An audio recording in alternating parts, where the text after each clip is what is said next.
What's up? What's up?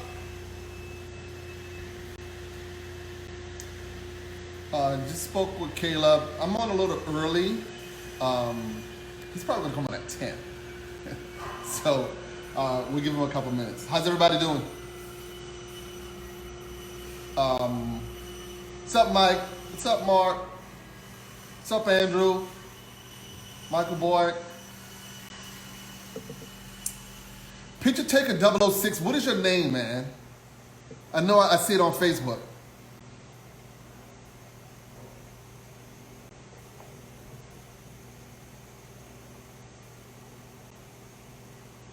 What's up, Art Turner? Atticus, what's up? There's Caleb.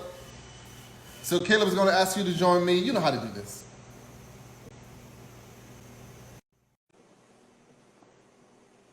Good posture. Good posture. There we So go. what's up, my brother? Hey, man. How we doing, Robert? I'm good. How are you? I'm doing very well, man. Good to finally talk to you in person. Hold on. You know what? Do you know where I'm from? What's that? Do you know where I'm from? What's up, Paul? You're New York, man. No, that's where I live. Oh, where are you from? Where are you From from? the deep, dirty South. I'm from Louisiana. That is the dirty South. Now, the reason why I said that, because I hear you trying to hide it. My southern accent? Yes, your southern accent. I learned a few big words. That's about the gist of it. Now, you're in Tennessee. Yes. And you've always lived in Tennessee. No. Okay, so let's talk about that. Yeah, so when I got done with school, I moved to and lived in Washington, D.C. for 12 years. Okay, wait a second. Where'd you go to school? Went to school in East Tennessee. Okay, Went to a small what's that? I studied business. Business. I grew up, my father was a woodworker. I grew up in a wood shop, but living in a small town in Tennessee, I didn't think that there was, and there really wasn't, any way to make a living making furniture. So my father had done that when he was younger and taught me all the skills. So I grew up mortise and tenons, dovetails, all that joinery. You got a head start. I did get a head start, and he would sit me down and say, "All right, well, let's really work on your dovetails or your mortise and tenons." And I'd go, "I really just want to shape the outside of this thing real cool." Right. And yeah, I mean, it just wasn't me. How old were you at that time? I tell people this, and they're kind of amazed at my parents' lack of responsibility. But I think I got my first pocket knife when I was about 5 years old. Wow. So I grew up. Everything in our house was made. Everything. Cool. The bed that my son sleeps in was my bed that my dad made as a child. Wow. That I slept in when I was a child. So that was kind of how I grew up. And, to the extent that, we didn't have much money, things like that. Every Christmas, when it came time, my dad would have a bunch of little wood cutouts of Christmas trees and circles and stuff like that. And all the kids would make our own Christmas ornaments. Wow. So there was this kind of inbred idea that if you want something, figure out how to make it. And that was just how we did. That was just what we knew. So how many siblings? I have 3 sisters. And are they woodworkers? No. Artists? I would say they all enjoy doing creative things in different ways. They're all very crafty, so to speak. Some of them knit, crochet. Some of them do this, that, and the other. They've always got some project going, but not nearly to the extent that I've done, I suppose. Right. So where are they now? Wow, I've got one in Chattanooga, another one here locally, where because I moved back home here now. And then the other one's Indiana, where her husband's from. Okay, so with the current pandemic, Right. when's the last time you saw? We had a Okay, big get together. I think we did Thanksgiving this year, just because they try to alternate Christmas with their spouses' families. right. So excuse the train. It waits till I get on the phone or something like that. I don't know if you can hear it in the background. No, I Um, can't. but yeah, it's been a while. And we'll FaceTime the kids, things like that. Okay. All those types of things, because they've all got lots of cousins. So Right. there's 14 of us grandkids. So there's a lot of children. Well, that's how we do it down south. Yeah. Yeah. Yeah. Okay, so we're in DC now. Yeah. Okay, So I moved to DC. And I didn't want to spend all my time in the South. I wanted to experience something different. And I had a friend that had moved there. So I got a job at a trade association. I was working in an office. And I did that for a bit. And in hindsight, it was a good decision, because it taught me how to deal with people, how to be responsible, how to communicate via email. I was in an office in a major city. But then after a little bit, I started going, I was like, well, I want to do sculpture programs. So I started doing sculpture programs there in Old Town Alexandria. Okay, so wait, hold 1 second. What do you mean the sculpture program? Just classes you could take there. Okay, you started taking classes. Got it. I started taking classes. Started entering juried competitions, shows, things like that. Did well at it. How old were you? Probably 23, 24 years old. Okay. And this is kind of, backing up before that. Even when I was in college, I would have chunks of wood in my dorm room, and I would sit there and be carving pieces of wood, thinking, well, this is a great hobby. This is what I like to do. But I have to go make a living. Right. There is no trust fund for me to explore this aspect. Right. Okay. So let me ask you, were you selling it to other people in college? No. Okay. I worked briefly at a cabinet shop. I worked there I always had to work my way through school. So I was always working while I was in school. I always had multiple jobs. But I worked at a cabinet shop for a while I was there. And then when I started taking the sculpture programs in DC, I started thinking, well, I'm passionate about this. I really love trying to be creative. It was pretty amateurish, but it was still good enough to where I was accepted into competitions. I was even on the postcards, the invitations for certain, shows, group shows, things like that.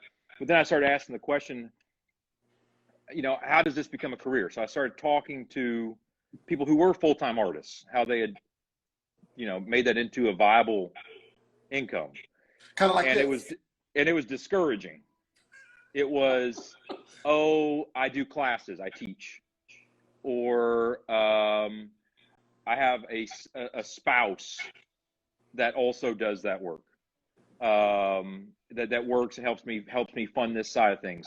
Or now that I'm somewhat established, I go to every single event, every single opening, every single possible thing. I've got connections in the critical world. I've got connections with museums. I've got all these things. And I went and I looked at that and I thought, I'm just not built for that. I'm not hardwired to go through that, and to I wanted to be artistic, but I didn't want to wear the mantle of an artist. I wasn't mentally prepared to assume that persona and everything that's involved in that. And then I got introduced to a person there that had a woodworking shop, and they made furniture and cabinets and things like that. They said, "Hey, do you want to work nights and weekends?" I said, "Yeah, I'm in." I always prefer, enjoy working. So I started doing it's a second job. So I would get off of my day job. I would carry work clothes with me. I'd ride the subway home, the metro, or straight to the place, change there in the bathroom, and I'd work till about 11 o'clock at night at the wood shop, and then do that on the weekends as well. And then I met some other people that said, hey, would you make me this thing that I need? Okay, hold, Sure. I'm gonna pause you there. Yeah. I'm gonna pause you there. I worked in DC as well. Okay. I worked at the Rayburn House office building. Oh yeah. All right. And from Rayburn House, that was 30 days. And from there, I worked at 1600 Pennsylvania. Okay. I did a White House intern for 41. Wow. And from there, I got on a bus and I went to back to Capitol Hill, and I worked at the RNC. Okay. And I worked at the RNC. Bennett was in the RNC when I was there, and I worked there till about 11:30 midnight. Wow. So, all right, go ahead. So we both work. Let's all the way to it. Yeah, yeah. Oh, people don't realize. They don't understand. So anyway, I managed to get a few people that wanted things, and other people would want things, their friends. And then one year I decided to do a craft show. I did a craft show in McLean, Virginia, right outside there. Right. And I saved up my money, bought a bunch of materials, spent a few months, made a bunch of pieces, conned friends to help me carry all the stuff. We'd be passing the jewelry people with their little trays and their folding bench, and they would set the stuff out. Meanwhile, we're going across the yard, with a hutch or something like that. And it's right, a furniture studio. Yeah. Oh man, it was brutal.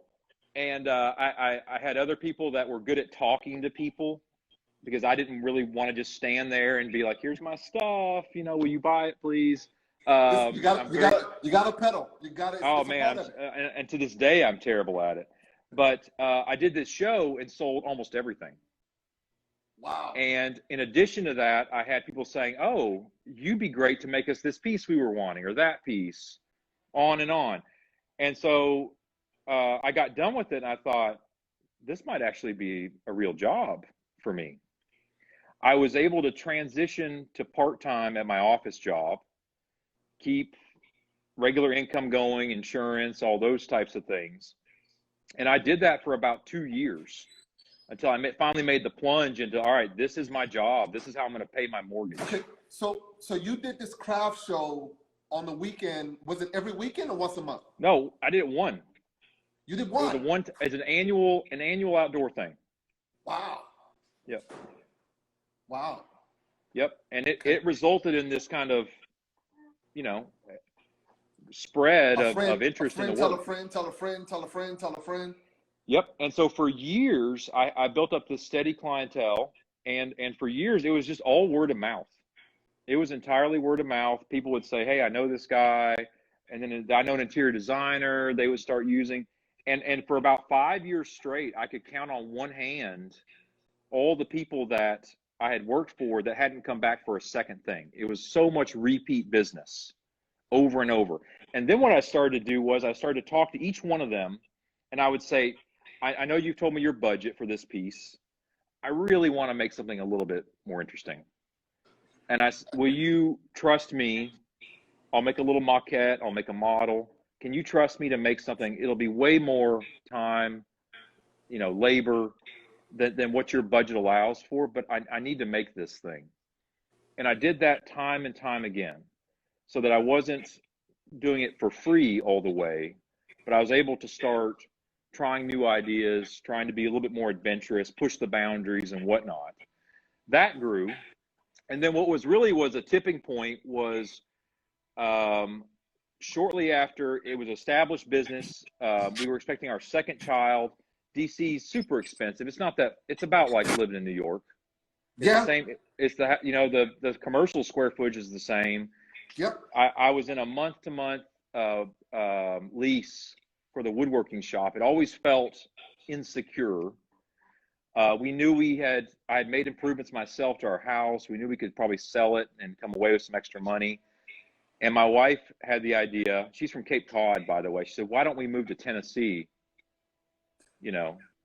I'm working. She was working. We were paying for help with our first child. Right. Is this making sense? Is this the life we want to live?" And so we did it shortly afterwards, but I was making trips to Washington, D.C. from Nashville, 11 hours, once a month. For your clientele, delivering. Deliveries, meetings, everything like that. And then I had a friend that says to me, you should really get on Instagram. And I said, I'm not a teenager. You know, I'm not going to post my beach selfies, you know, like, no, you should do it. I think it's a really good thing for business. When I did that, it really changed everything. It really changed everything. Now to the point that we're making pieces around the world. Yeah. It's just been remarkable. Okay. So how long have you been in your current shop? So this is the second building I've been in since I've been back here in Tennessee. And we've been in this one for about almost 2.5 years. Yeah, because I saw the move. Right. So it comes with more land. So if we need to add on, and we actually have added on a number of like kind of outbuildings, things like that. So I've got almost a full acre here. How many square footage is your building? 3,500. That's big. 3,500. It's big enough considering that we're a small studio without plans to grow the number of people. So there's just 3 of us doing the woodworking side of things. Okay. Well, three besides me.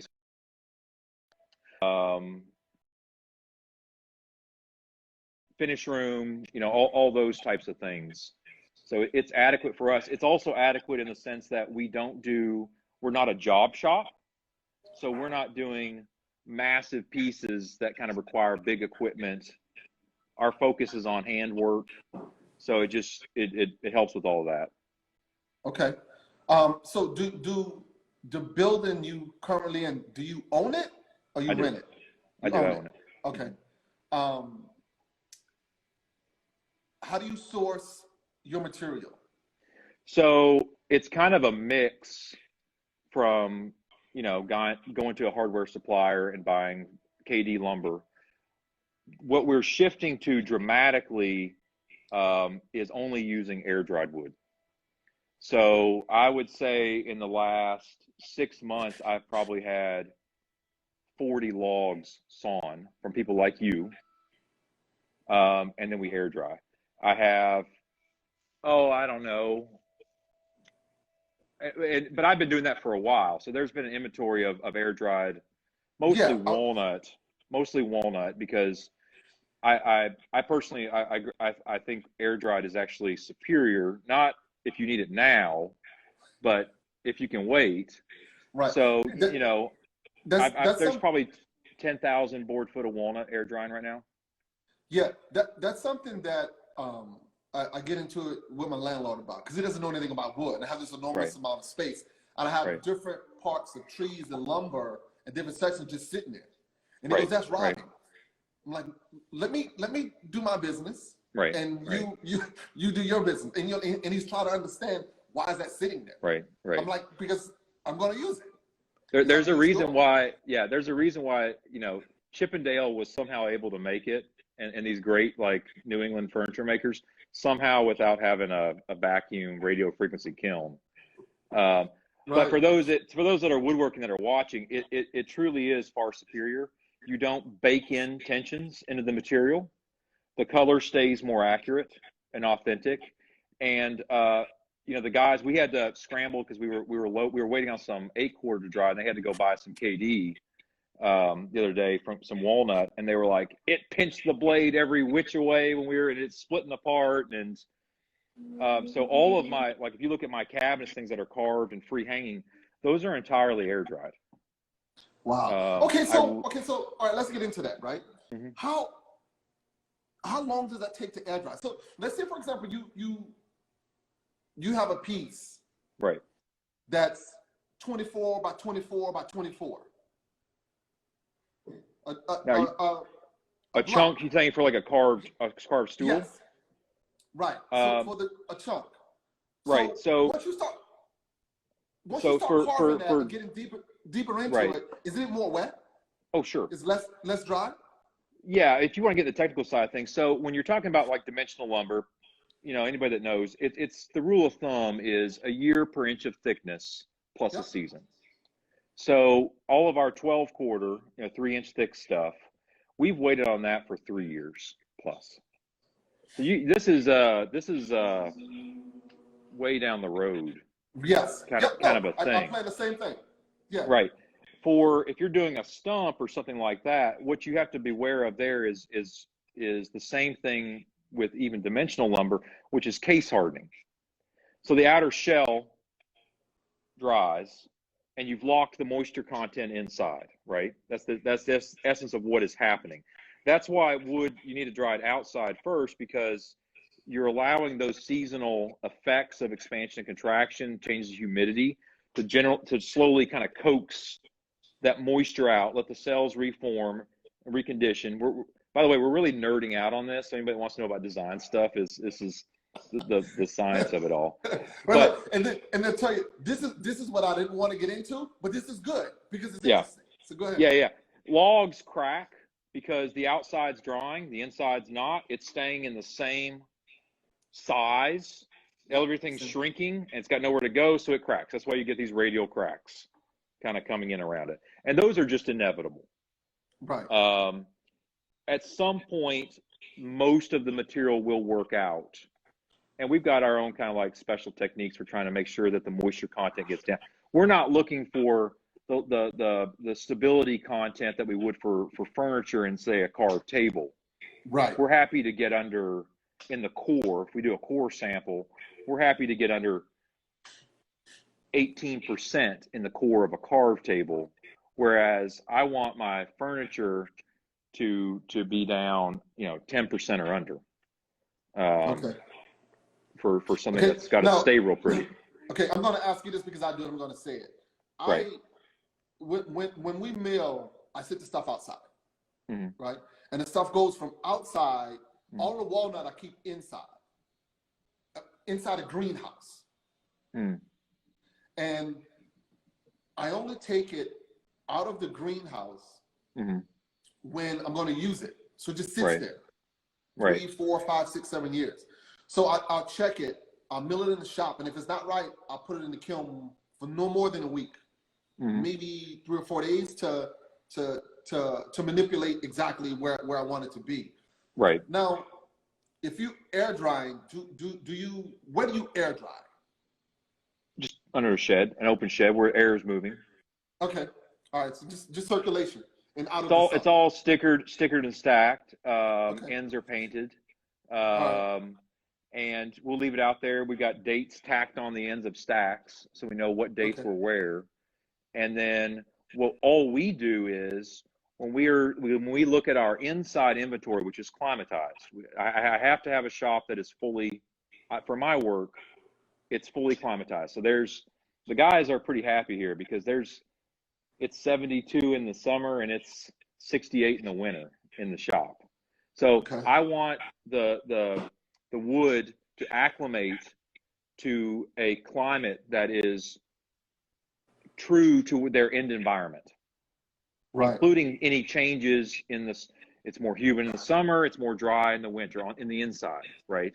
So all that we do is we bring in the lumber from the outside after that period. It's then stacked in an intermediate space where I am. There's a lumber stack right here. It'll sit here for 3-6 months whenever we kind of get around to it. Then it goes inside the main more conditioned space and it'll sit in there probably for 3 months before we start milling it. And every time we do, we take a full end cut and we measure the moisture content. Got it. Okay. All right.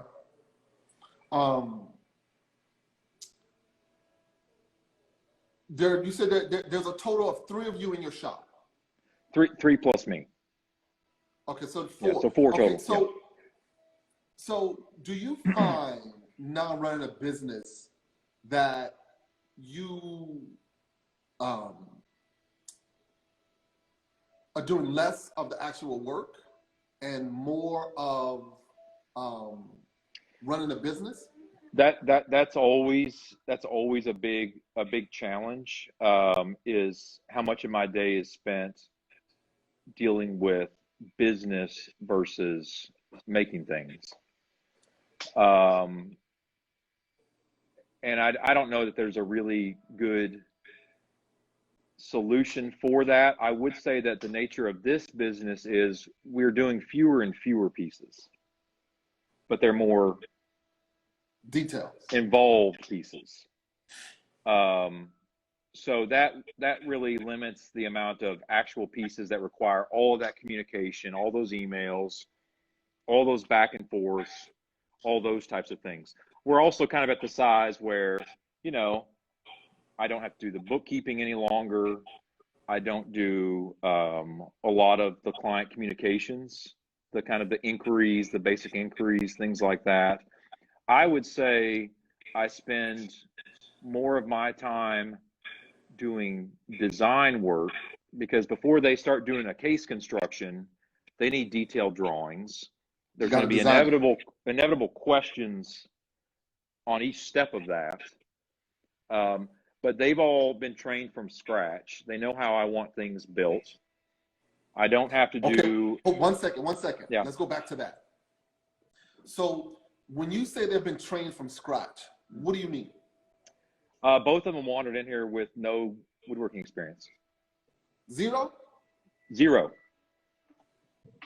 Wow. I mean, they might have built part of a deck helping somebody or something like that, but I know exactly what you mean. Yeah. So how long did it take you to train them?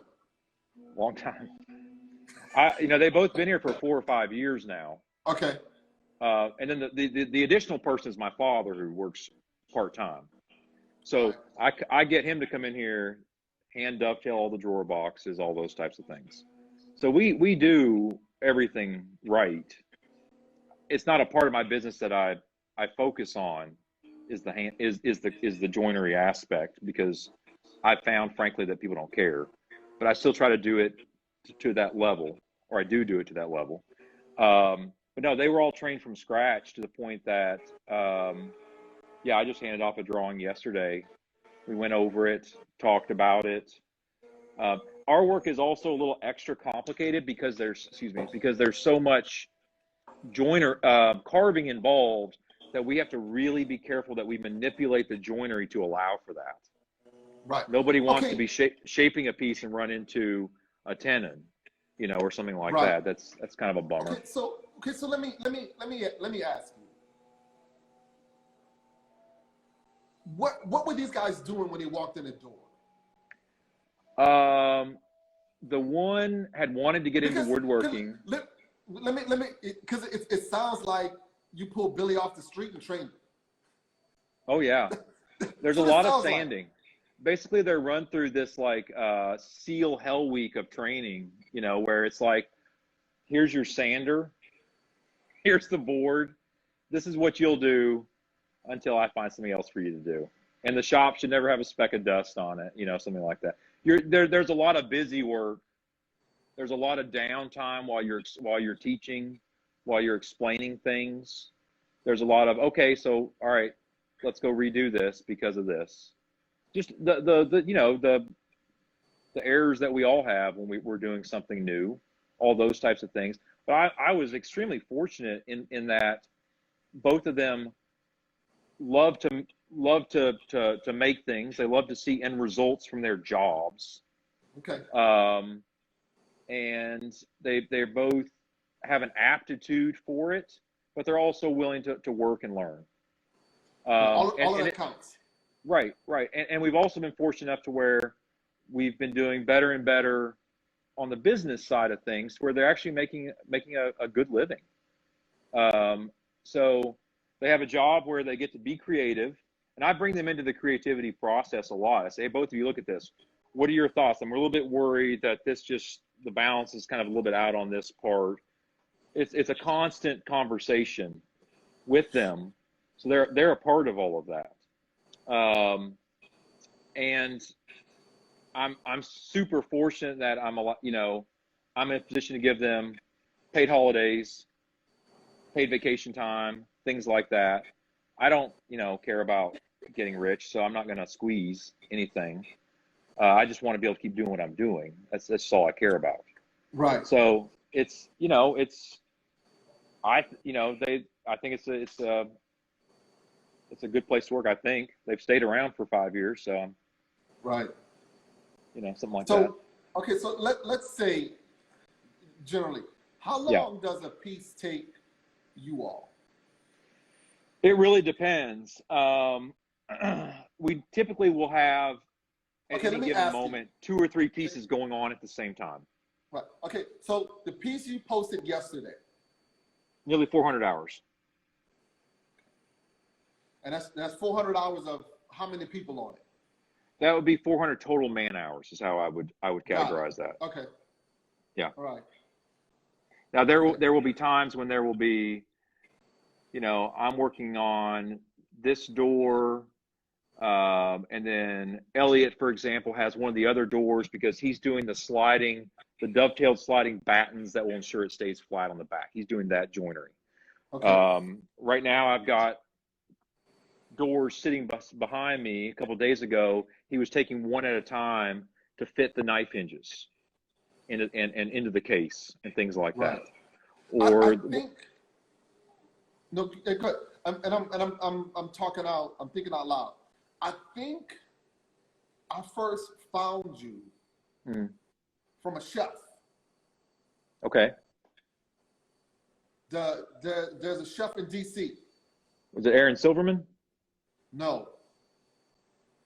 We did another restaurant that was this super, super high end restaurant, and unfortunately it didn't make it. But I did a ton of work helping to do all the design and build out for that one. It was a young African American chef. Yeah, Kwame. Yeah, that was the one. He worked in a place that you did, right? Right. Okay, all right. Yeah, we've done a couple. One of them did. We've done several. We've done work. Several of them that became Michelin starred restaurants and whatnot. It's a tough business to be in that fine dining. Now let me tell you something crazy. When I think I randomly found a chef, and then your work, then I wound up going to eat in that guy's restaurant. Excellent. Really? That's awesome. And I was the new place is in DC on the water. Now I'm in there trying to look for your work, and I didn't see it. No, he went to a larger group. Yeah, he did his own thing. I really don't know much about it, to be honest. Right. Yeah. So what do you find is your biggest challenge? And after this, we'll get into the questions. Yeah. I would say at this point, it's changed as I was trying to establish clientele and market and those types of things right there. I would say my biggest challenge right now, honestly, is time.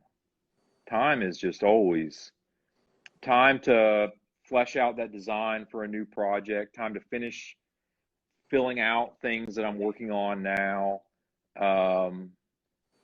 I would say for me personally, I would say it is just finding enough time to get everything in a day done that I need to do. I mean, it wakes me up at 4:30 every morning, my mind going about that. Would hiring someone else solve that or no? No, because once again, you get into a lot of it is just kind of adjusting to where we are at now and managing all of that. And like I say, I have no interest in running a bigger business. I'm more focused on the work, doing the work that I want to do and that I feel that I might still have in me, and trying to get that done, not trying to make the most of this, if that makes sense. Yep. All right. So we're gonna go to some questions here. Okay.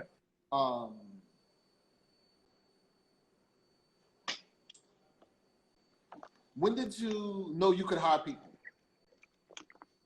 I don't think I ever really knew that. I know that the first person I ever hired, I was so nervous that I wouldn't be able to afford to keep them paid. And that happened because that's the fear. Somebody was relying on this income. And I don't want to say maybe next week we'll have something come in. I don't think that I ever really knew that. I think that I was just incredibly fortunate they came along at the right time when I needed some help. And I said, okay, we'll see how it goes next week. And then that following week, we'll see how it goes next week. I can't promise you anything. And before I knew it, 5 years went by. So, and that person is still with you? Oh, yeah. Okay. Yeah, I've never, there's been some, oh,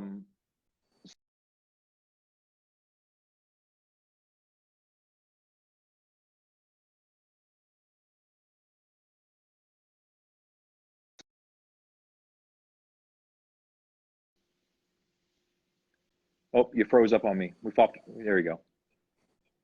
Yep. Yeah, it said poor connection, but we're good now. Okay. All right.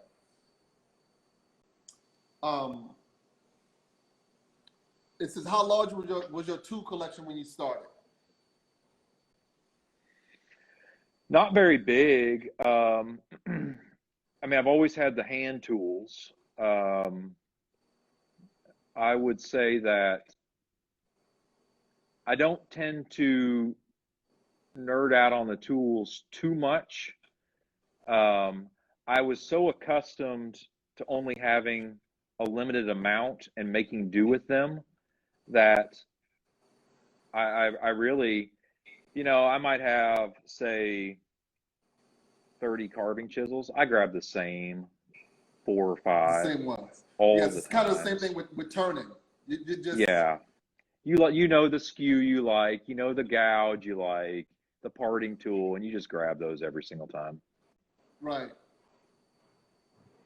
I see a really good question. I think it might be helpful for woodworkers is how do you determine pricing for your pieces? I get asked that a lot because people will DM me or something or email me saying, can I talk to you and can I figure these things out? And I kind of differ a lot from what you'll read in maybe a magazine or something like that, where they give you these formulas. What do you feel your time is worth? What's your overhead?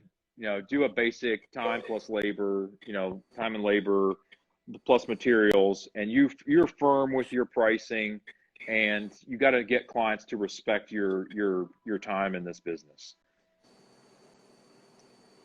Anything that you make is only worth what somebody's going to pay for it. Yes. And that is just the reality of it.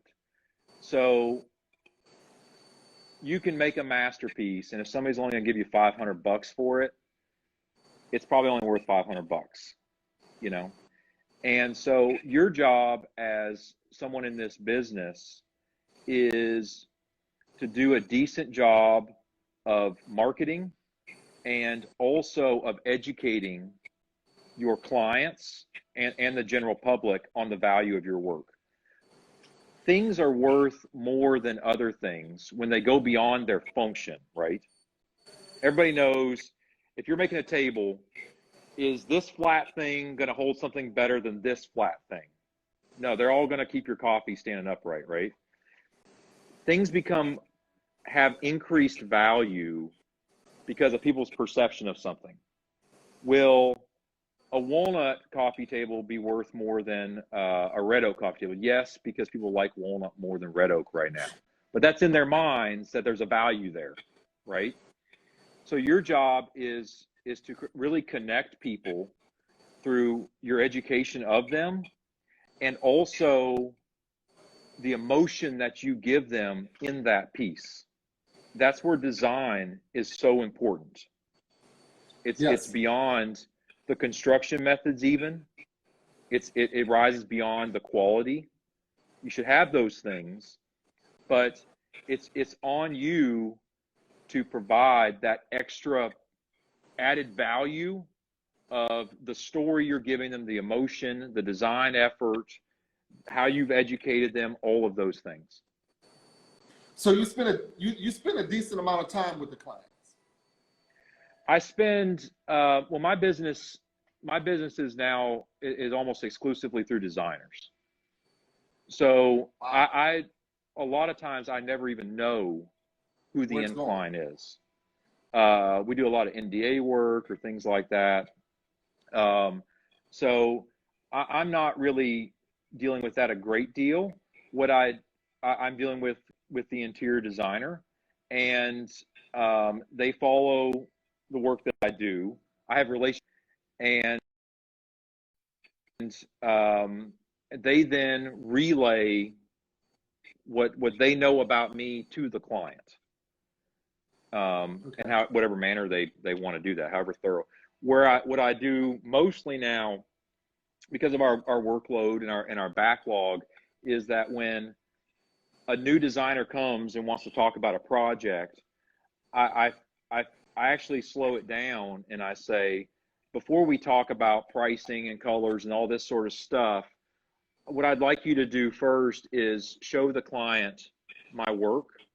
If they respond to that, let's pick up the conversation again, because that's only going to help everyone. Yes. You know, and there's really kind of like three different kinds. If you're talking about woodworking, there's three different kinds of woodworking shops, right? There's job shops that will make whatever you want in whatever style you want.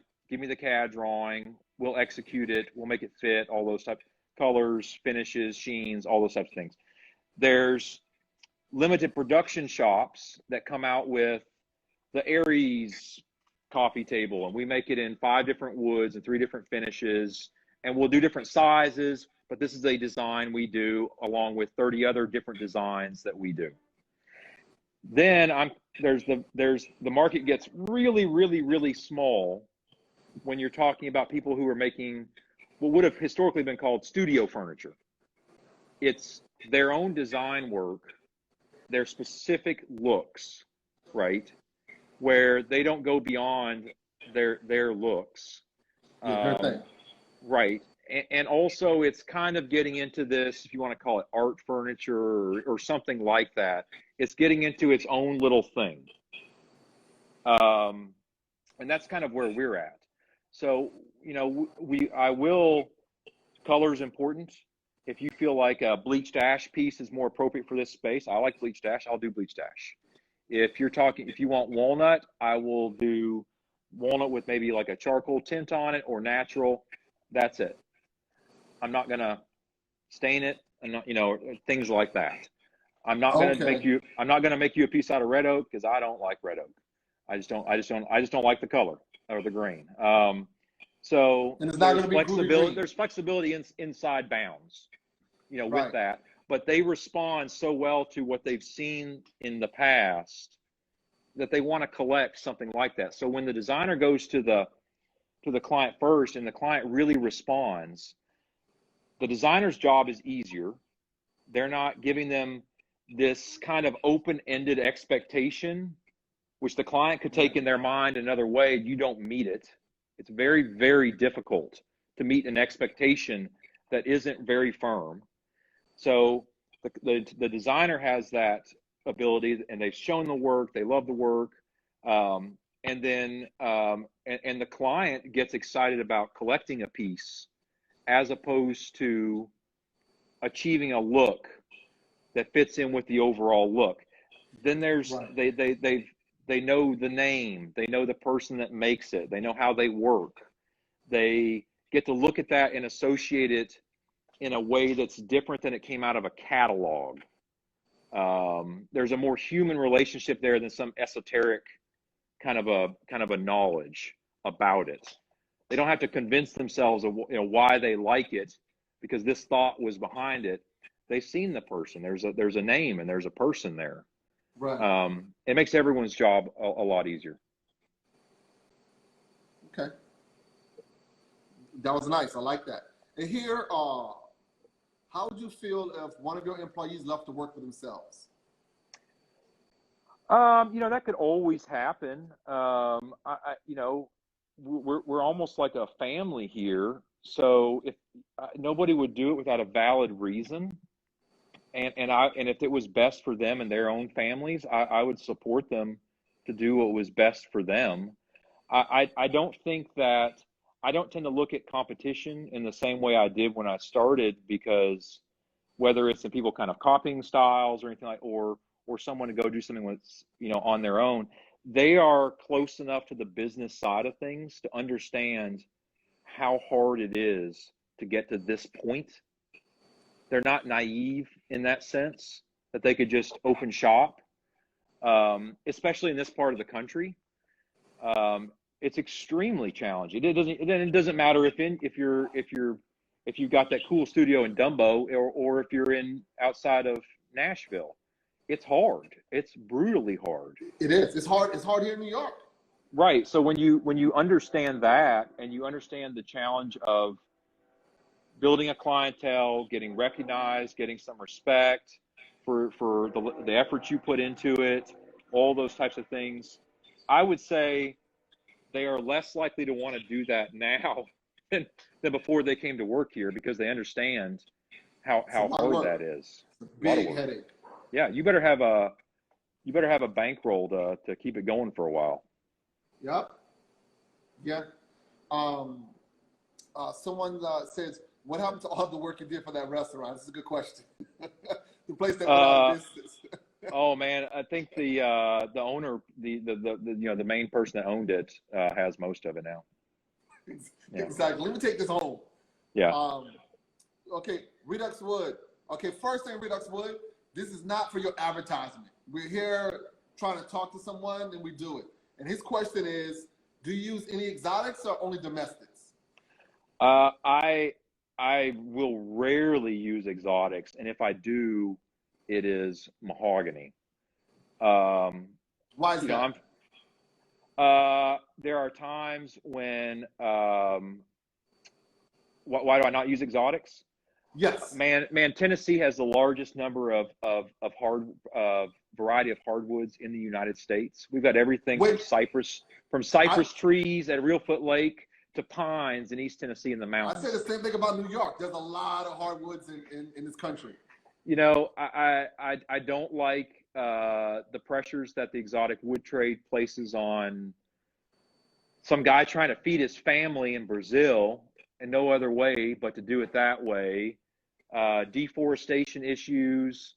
There's this misconception about forests and stuff like that. It is our greatest. Yeah. You good? Go ahead. I'm with you. It is our greatest renewable resource if it's managed properly. And fascinatingly enough, Tennessee, I just read a survey by the Forestry Department. Tennessee actually has more forest now than it did 100 years ago. That's crazy. It's a surprising thing. Well, with all the people, but you have to remember that a lot of those East Tennessee hilltop farmers and things like that aren't around anymore. Right. Now so it's land's not flat. Yeah, they're not going to scratch it out of a hillside like they used to. So it's fantastic, and most people don't realize that trees reach maturity. They're not all meant to be 300 years old. Most of them die at 60 years old, and they get rot and things like that. So culling, all the farmers that I know where I get a lot of my logs, every 25 years, they have loggers that go in there and they selectively harvest. And then in another 25 years, they go and do it again. It's a beautiful thing, really. And it's a wonderful thing like that. Burning it all down for ethanol, I don't know about the logic on that one. But it's a fantastic renewable resource. And the only downside of it is making junk out of it. If you're doing it for a waste market, I hope that my stuff won't end up in a landfill. But if I'm turning around and making a bunch of flat pack stuff out of it, that's got like 2 or 3 tries to assemble and disassemble before it's toast, well, that's not in the same ballpark, I don't think. Right. Someone here said, I think you mentioned that, what are 5 tools you can't live without? I don't know if I could even begin to qualify that. We do have a lot of tools. I mean, and there's so many of them are necessary. We got to make the wood flat, so we need joiners. We got to cut it apart. You need a table saw. A table saw and a joiner is the backbone of a wood shop. If you're talking about me personally, we have a 16-inch. Okay. 16-inch, 1930s Yates American #1.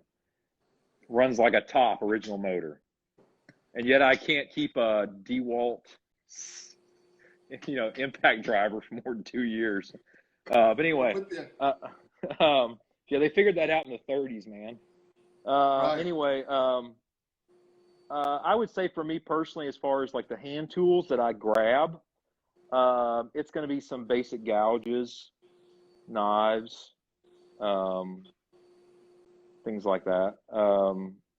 Yeah, real basic one, different hand tools like that right there, because if whenever I had the chance, I like to turn everything off. I don't like to hear a machine whenever possible. They're necessary sometimes, but How long were you working on your own before you hired the first person? I was fortunate when I was in DC and started the business that there was an experienced carpenter there that would rotate between us. So I'm not sure I would say, and towards the end of it, mostly for me. But before full time permanently, I would say 5 or 6 years. Okay. What joinery methods are worth their time and effort? I don't. It's probably a little bit more in depth. How much time do you spend with social media and marketing? People will think that I'm kind of really good at that. I don't know how the algorithm works to this day. I really have no idea. I have a few hints on it. If you go back and look at posts, I don't know what I average. I put up something maybe sometimes I'll do days back to back. Sometimes I'll do 2 things in a day. On average though, it's probably like every 5 or 6 days. I don't do it much. I don't get on it I get on it maybe for a little bit every day, just to it's interesting, but when I say a little bit, I mean like 10 minutes. Right. I try to be, I've never done sponsored stuff or anything. Like, people always ask how I got a lot of followers. And then of course I found a groundhog the other day that had 230,000 followers, and it was just a live cam that would turn on when the groundhog stood there to eat a carrot. So the groundhog's doing great. That's your barometer for followers, right? Yeah. You want to put it in context. Well, there's a groundhog, out there. I think, but no, people ask what I did, and I said I just took pictures of my work and put it up. That's it. I also make a point for all the woodworkers out there. I do not do that for woodworkers. I do not. I try to keep it very specific that this is one of the main tools of me being able to continue the work that I want to do. So I found that for me, I'm not doing how-tos. I'm not doing. Your market will be to get woodworkers buyers. It's totally different. But for me, I try to keep it very simple. I don't have the bandwidth anyways. And by the way, I'll get burnt out and I'll go a month and I'll be like, I'm caring too much about this. I don't like the person that I am caring about likes or comments. I got to turn this off for a month. This is just, I don't know if it's, you don't want to get into this vanity thing and narcissism and whatnot. And I'll be like, I've had enough. I'm just going to put my head down and do my work, and I can't do it anymore. But yeah, it's pretty straightforward. I don't do anything special whatsoever. All right, someone asks, what's the length of your backlog? Right now, we're probably at about 13, 14 months. Yeah, I think a few years ago, I read you said, we're not taking any new work for the next year. I was like, what? Yeah. Now, that being said, a lot of times we have a lot of scheduled delays that we can't predict. I forgot to pencil in COVID-19 for my schedule this year. Somehow it slipped it slipped getting into the calendar for all those ground up projects that we're doing that are currently delayed. And I usually tell people, I say, you plan on this, but I will probably foresee that there will be some delay in some remodel project in Miami or whatever that's going to get delayed. So we'll probably be able to put your project in at that time period. Okay. So, but I can't promise it, but it always happens. This business is always hurry up, slow down. It's just the gist of it. Right. Paul Christoph, who's in Africa, said, how did you initially develop relationships with the stable of designers that you now work with? They reached out to me. Okay, cool. All right. They reached out to me. They had a good relationship. Some of them were extremely, and I cannot emphasize this enough. If we have any looking at this, they were extremely generous in posting on me, and posting on someone that needs it, and promoting them as an interior designer, which is who my business is for, is the most generous, best thing that you can do for someone that's doing good work. All right, now I'm going to ask you a question. You can give me a range. Yeah. Right. The piece you posted yesterday. you know what's.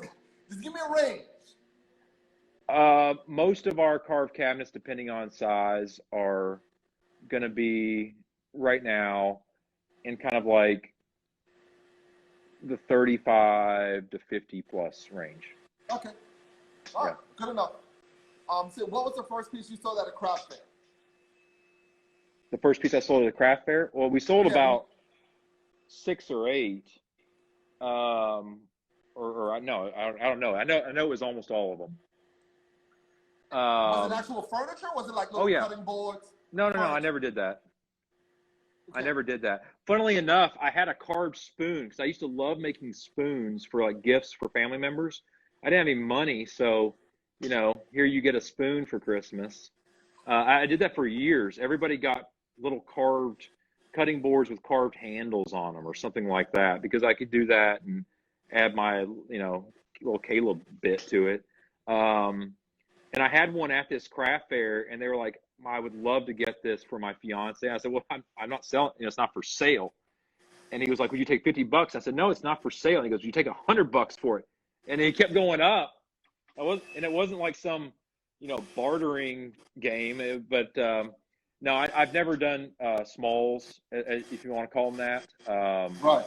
I thought about it just because, and I kind of almost dipped my toe in it a while back, just because I get a lot of people that want something that it's just not in their price point, and it makes me I feel really bad about it. My wife just commented a bench, a couple of she remembers in the comments, a bench, a couple of cabinets, a chair.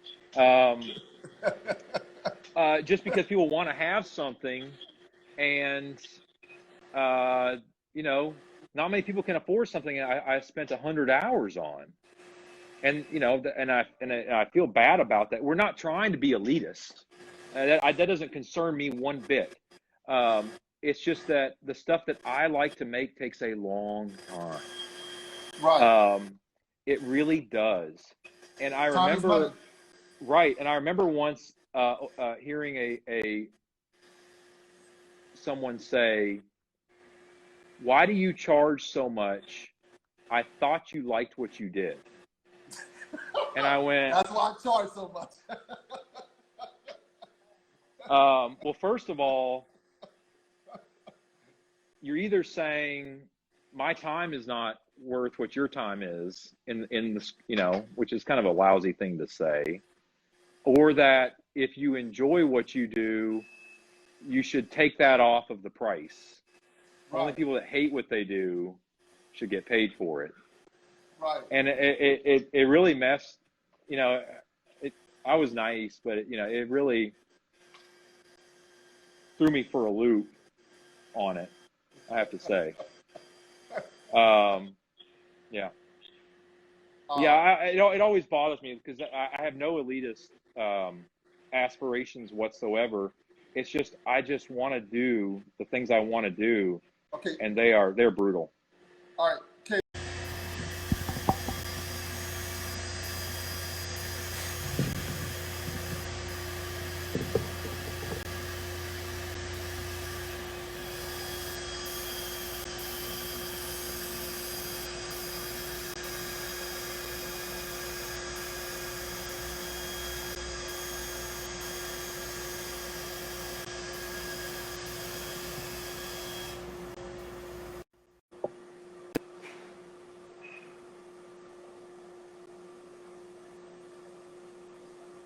I'm guessing we ran out of time. We did. Now, the good thing is I put it into IGTV, so it's now posted on my page. So that's good. You know what the cool I don't even thing know how about, to do that. You know what the cool thing about this is, right? Yeah. This lady, Pralines by Kawan, is in New Orleans. I'm from New Orleans. She makes pralines, and Okay. she's another business person that's looking in on this. And that was kind of the purpose of doing this, is to talk about the business side and what makes it tick, so it appeals to everyone. Right. So okay. Now this is on you. We can. You gave me the hour, which is what I asked for. If you want to go for another 10 minutes or 15 minutes, you let me know where you want to cut this off. Yeah, I'm happy to go for a little bit more. I had a lot of coffee this morning, so it might end up in 10 minutes or 15 minutes, but okay. So it's 11:01 now. So let's say 20 minutes. Is that okay? Whatever works for you, man. All right. I'm as long as the people here that asking questions. Okay. Here, but as soon as there are no questions, we run out of stuff to say. We give you your time back. Sure. You're welcome. You're welcome.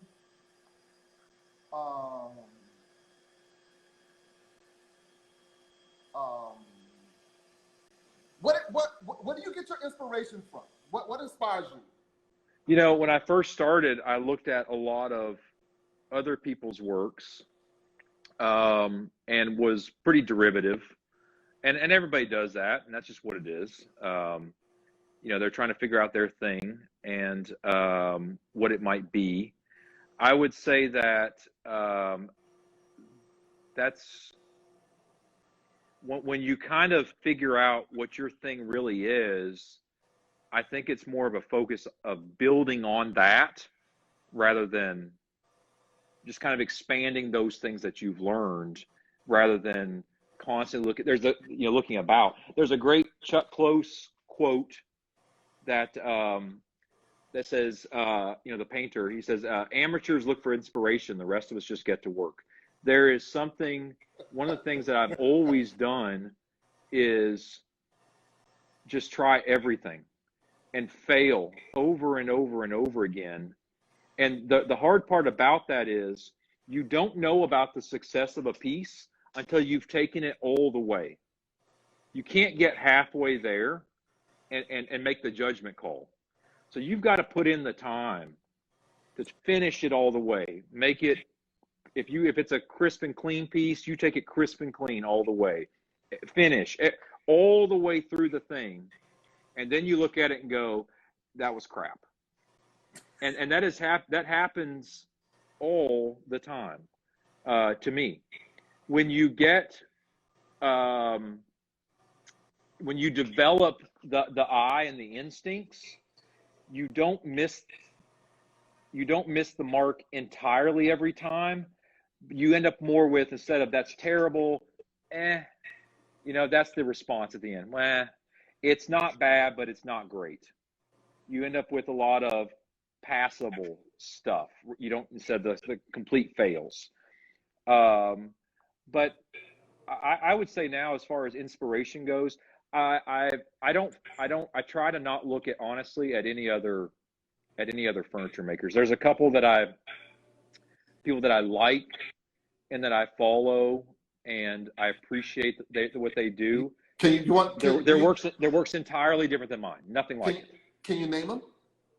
Oh man, there's guys that I think excel at, like joinery, Ryan Johnson, Joe JWT Woodworks, Boy Shack. I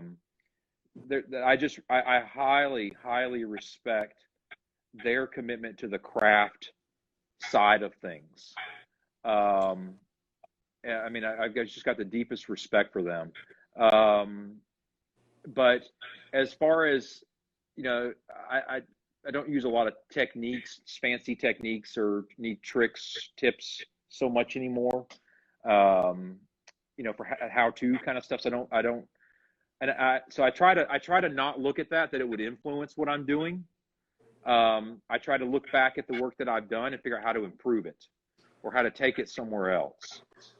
What I do follow a lot of is my clientele, my interior designers, because I appreciate their efforts, what they have to do to make what I make work in a space. And then I also appreciate how they integrate art, sculpture into the space, because when you make work that's kind of like crossing those lines into that, you need to make sure that your work, is, you need to understand how it's going to fit in there. Right. So that's a big part of it. Okay. I think someone asked, Studio A&R, Caleb, do you prefer particular power grinder, carving tool, machine tool? Love your work. No. Okay. No, I think, we'll use some, just to get the material gone, but that's not the point of what we're doing. It's right. That's just a step. Yeah, and people that focus on that, they're missing the mark. I mean, no offense, but the one, I don't have a CNC. I barely know how to do Instagram Live. I'm not a computer guy. I typed on a keyboard for the first time the other day in 7 months. So I think it's, people need to you need to learn how to get to where you want to go. But I think you need to focus more on what you're trying to say. That's the most important part of it all. I'd like to clarify that with, though, there's one of my favorite quotes, and I say it all the time. It was by Matisse, and he said, don't try to be original. His advice was people getting started. Try to be technically good first, and if there's anything inside of you, it'll come out. Yep. And I relate that all the time, because if you can't execute your idea well, your idea won't go through. You're not going to make it across the country in a car that barely runs. So you've got to be able to clearly express your work in a very, very good way first. And then if you have that design sense, that artistic ability, you'll be able to get that message across so much better. All right, cool. It says, Ree Wabi-Sabi, what do you like more, designing a piece or building it? I don't think that I don't think you take them apart. I'm not a designer like somebody who's doing, say, limited production collectible design, like the Eames or some of those greats, where they draw it and they go to the production facility and they see how it's coming together and things like that. That's not and also, nothing I ever design looks like it in the end. Everything. And I tell them all that. They say, can you give us a sketch of what it's going to look like? And I say, yeah, I mean, it's going to look about as accurate as our pandemic plan. It'll be half baked. It'll be half baked, and then we're going to correct. We're going to correct along the way with a lot of excuses. I mean, if I can do that for you. Yeah, but I mean, I always tell the guys this, because a lot of times they're waiting on me to make, figure out something. I was like, well, we have to get this done, and then we're going to look at it, and then we're going to do this. I was talking to one of my guys this morning. I was like, you do this part, and then we'll talk about it after that. You have to. I think you have to, unless you're doing something that's formulaic or very, very simple. But if you're trying to be creative, creativity involves a risk. Like, you cannot be creative without having a risk, because creativity implies something different and the unknown of it, right? So if Wendell Castle said, as well, about creativity and risk, if you hit the bullseye every time, you're staying too close to the target. Yep. And it's true. If you're not taking a risk on everything, you're not going to be doing anything different than anyone else is doing. Right. He says, do you account for any time that you need to add to a project to start or inform the client as a hiccup comes up? I don't say hiccups. I just say need a little more time, but you can answer that. We worked very, very hard on staying on time. I would say it's extremely, I'm trying to think of moments where we've been late. The only time that we've been late, and even that I can recall, is when we were waiting on decisions for something. You know, the designer reached out to the client and they had sent two, you know, wood options and they didn't hear back. We waited 2 months. I had to move on with other you know, I mean, something like that. Or, and then we work as fast as we can to make up that time. But that's only been one or two in the last, I don't know, that I can remember, to be honest. Okay.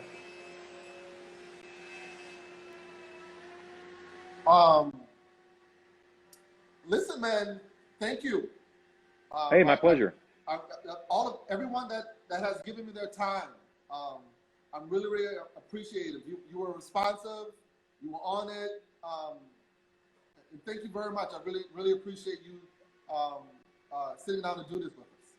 Hey, absolutely, man. It's my pleasure. And I just saw David saying, you know, clients love punctuality. I would also encourage everyone to be responsive in their emails, their communications. You know, you can't use artistic license as an excuse for not being a good business person. You need to communicate well and fully, and you need to run your business the way that you would want people to treat you when you ask them to do something for you. And I don't find that, you know, the excuses don't fly. And especially when you're dealing with, if people are out there, if they're dealing with an interior designer, they are running a business and they're beholden to their clients. So don't trickle down to them, because they will, you know, if they have a bad experience in that way with timeliness or service of any sort, they're not going to recommend you to the next client. So just really try to do well at business, the business side of things. Right. Be well spoken, be clear. Be responsible for your own mistakes and your own challenges. Communicate everything well, and don't abbreviate in your emails. You know, right. One of my pet peeves. The last time David was in town, I had David Stein, David Arudia, and Ben from Rios, and we were talking. David Stein said, "If you want more business, answer your clients." Right. Right. That's a good one. So, yeah. So, again, man, thank you. Thank you very much. All right. My pleasure. And next time in New York, we'll have to look each other up, man. Absolutely. And if I'm ever in Tennessee, I'll give you a holler, as we say. All right, buddy. All right, brother. Thank you. All right. Appreciate it, man. Thanks Bye-bye. for tuning in.